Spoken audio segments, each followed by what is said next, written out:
He thought it was just another routine stop. Another day at work where his badge gave him the power to do whatever he wanted. The world saw him as a hero. But little did Officer Brad Williams know, the woman he thought he could easily intimidate wasn't just another suspect. She was about to turn his entire world upside down. It was a quiet evening in the city. Rachel, a 26-year-old woman with a steady job and a calm life, was just getting off work. Tired from a long shift at the hospital, she was eager to get home, relax, and unwind. She didn't think much of it when she saw the flashing lights in her rearview mirror. Just another routine stop, she thought, pulling over to the side of the road. Officer Brad Williams, a seasoned officer with a reputation for being tough, stepped out of his patrol car. His demeanor was calm, but there was a flicker of something else in his eyes, something that made Rachel uneasy. He approached her window and flashed his badge, standing tall and authoritative. "License and registration," he demanded, his voice low and commanding. "Sure," Rachel replied, reaching for her wallet. She handed him the documents, feeling a little nervous, though she couldn't pinpoint why. "Your taillight's broken," he said, glancing at her car. "That's why I pulled you over," Rachel frowned. "Broken taillight? I just checked it last week. I don't think it's broken." "I said it's broken," Williams snapped, cutting her off. "Step out of the vehicle." Rachel was confused. "I didn't do anything wrong." Now," Williams barked, his tone shifting from professional to sharp. Rachel's pulse quickened, but she obeyed, stepping out of the car slowly. She didn't want to escalate the situation, but something about the officer felt off. She felt a tightening in her chest as he grabbed her wrist a little too roughly. "I'm arresting you for obstruction of justice," Williams declared, tightening the cuffs with unnecessary force. "What? For what?" Rachel exclaimed. "You can't arrest me for questioning a broken taillight." Williams didn't respond. Instead, he shoved her toward the patrol car. "You'll get a lesson in respect, ma'am." "Let's go." Rachel struggled against the cuffs, but he just smirked as he shoved her into the back of the car. The ride to the police station felt like a nightmare.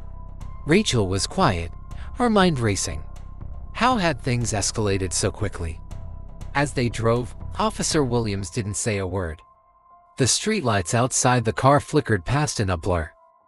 Rachel could feel the tension in the air. She wasn't sure why, but she knew something wasn't right about the situation. Finally, they arrived at the station. Williams yanked her out of the car and shoved her into a holding cell without a word. Hours passed. Rachel was confused, scared, and exhausted. She couldn't understand what had gone wrong. She kept thinking back to the officer's strange behavior, the way he touched her wrist too hard, the way he seemed to enjoy her discomfort. Just before sunrise, a phone call was made. A strange voice on the other end. The phone clicked off. The next morning, Rachel was in court, still rattled from the night before. She was being charged with resisting arrest and obstruction of justice, an accusation that was completely false. As she sat in the courtroom, she couldn't help but feel a sense of dread. Officer Williams had painted her as the aggressor, but she knew the truth. And she wasn't about to let him get away with it. Rachel had hired a lawyer, Claire Davidson, a sharp, no-nonsense attorney who'd seen it all. But even Claire wasn't sure what they were dealing with. The charges were serious, and the evidence against Rachel seemed airtight. The judge, a stern man named Judge Thompson, looked at Rachel with cold eyes. "Ms. Martin, you're being accused of obstructing an officer. Do you have anything to say in your defense?" Rachel stood up, her heart pounding. She could feel Williams' eyes burning into her. She had to make him understand. "I didn't resist arrest, Your Honor," Rachel said, her voice steady. "I didn't do anything wrong. The taillight wasn't broken, and I was simply asking for clarification." The courtroom was silent. Williams, sitting on the stand, didn't flinch. He had the look of someone who was sure of his victory. But Rachel wasn't done. As Rachel's lawyer Claire presented her defense, the prosecutor's case seemed solid. But Claire had one ace up her sleeve.